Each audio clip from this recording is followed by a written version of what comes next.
The air was cold and dark over Ukraine. A group of special drones, the UJ-26 Beavers, stood ready. Tonight was not a normal night.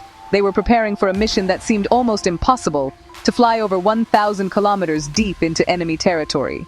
Their target was Ust-Luga, Russia's biggest and most important port on the Baltic Sea. This port was a giant, a hub for exporting oil and gas that funded Russia's war machine.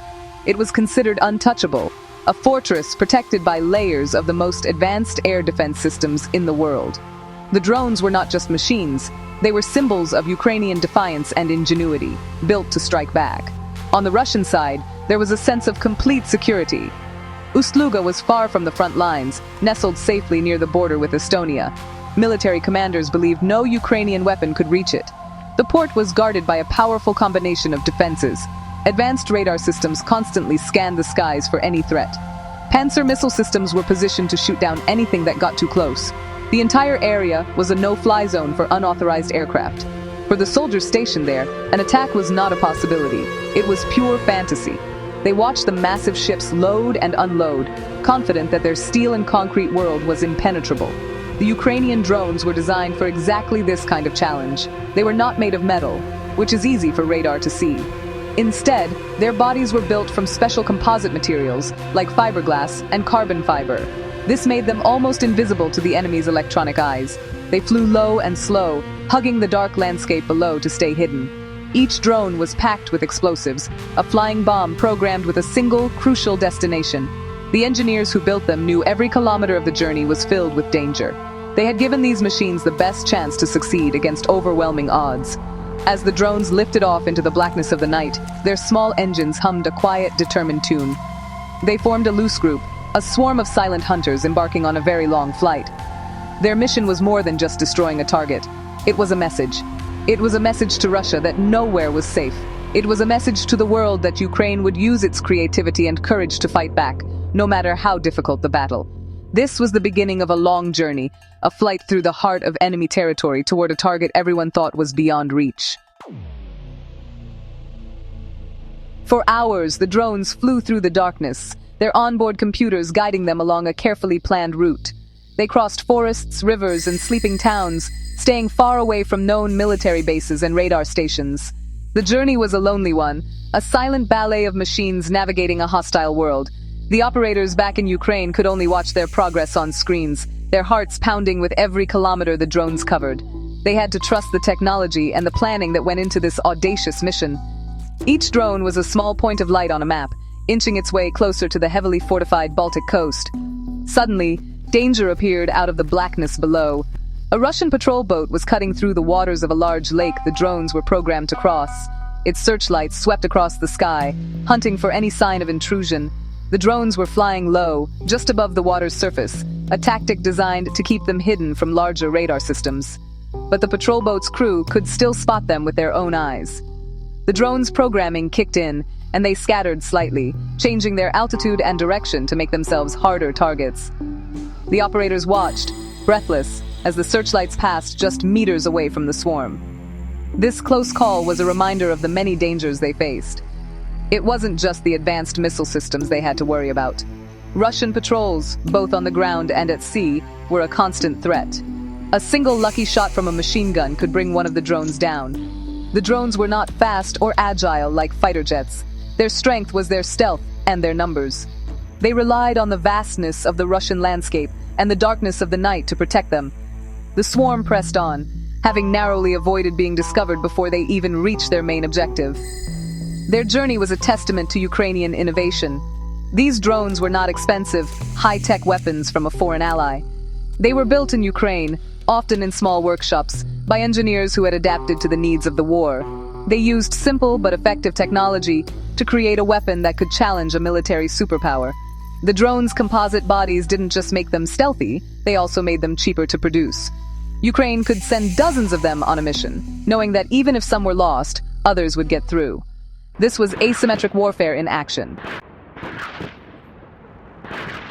As the drones approached Ust-Luga, the sky lit up. The port's formidable air defenses had finally detected them. The infamous S-400 system, nicknamed the Gravestone for its deadliness, roared to life. Its powerful radar had locked onto the incoming swarm. Missiles shot into the night sky, their engines leaving bright trails of fire as they raced toward the drones. At the same time, Pantsir systems began firing their cannons, filling the air with a storm of explosive shells. The Russians threw everything they had at the small, slow-moving targets. To them, it should have been an easy task, like shooting fish in a barrel. But the Ukrainian drones were harder to kill than they looked. Their composite construction gave them a very small radar cross-section, making it difficult for the S-400's missiles to maintain a solid lock. The drones also began flying in unpredictable patterns, a pre-programmed evasive maneuver. They weaved and bobbed, making themselves frustratingly difficult targets for the fast-moving missiles. Some drones flew extremely low over the water, a zone where Russian surface-to-air missiles struggled to operate effectively.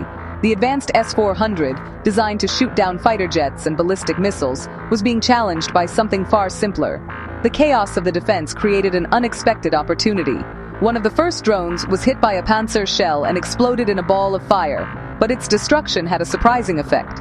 The debris from the explosion created hundreds of false signals on the Russian radar screens. For a few crucial moments, the operators of the S-400 were blinded by a cloud of phantom targets, unable to distinguish the real drones from the wreckage. This is a key part of swarm tactics. Even a loss can create an advantage for the rest of the group, allowing the surviving drones to slip through the defensive net. In the midst of the fiery chaos, most of the drones pushed forward. Missiles exploded around them, and cannon fire ripped through the air, but they kept going. One by one, they broke through the outer ring of defenses. The bravery was not of a pilot in a cockpit, but of the engineers who had designed them and the operators who had sent them. They had anticipated the enemy's response and built a plan to overcome it. The sky over Ust-Luga was a battlefield of algorithms and electronics, a deadly dance between hunter and hunted, and against all odds, the hunters were winning. The surviving drones reached their targets. One after another, they dove toward the massive fuel tanks and processing units of the gas terminal. Huge explosions rocked the port, sending flames and black smoke billowing into the night sky. The untouchable fortress was on fire. The attack caused massive damage, forcing the facility to shut down operations. The financial impact was immediate, cutting into the profits that Russia used to fund its invasion of Ukraine. For the first time, the war had arrived at one of Russia's most important economic centers, a place that had seemed a world away from the fighting. This single raid had a significance far beyond the physical damage it caused. It was a huge psychological blow to Russia. It proved that distance was no longer a guarantee of safety. Ukrainian drones could now reach deep into the country's industrial heartland, threatening critical infrastructure that the Russian public had been told was secure. The attack forced the Russian military to rethink its defensive strategy. They now had to pull valuable air defense systems away from the front lines to protect cities and facilities in the rear. This stretched their resources thin and helped the Ukrainian forces fighting in the east and south. The attack on Ust-Luga showcases how technology is changing the face of modern warfare. This is no longer just a war of tanks and soldiers. It is also a war of engineers, programmers, and inexpensive but clever machines. Ukraine, with a smaller military and economy, has used innovation as a great equalizer. By developing and deploying these long-range drones, they have found a way to strike back at a much larger enemy, disrupting their logistics and economy at a fraction of the cost of traditional weapons like cruise missiles. This raid demonstrated the power of asymmetric strategy. Ultimately, the epic drone battle over Ust-Luga was more than just a successful military operation. It was a powerful symbol of Ukrainian resilience. It showed that even when facing a bigger and better equipped foe, creativity and determination can create new ways to fight. The silent drones that flew over 1,000 kilometers through the dark represented a new chapter in the war, one where the front line is everywhere. This attack will be remembered as a moment when a handful of clever machines proved that in the 21st century, even an untouchable giant can be reached.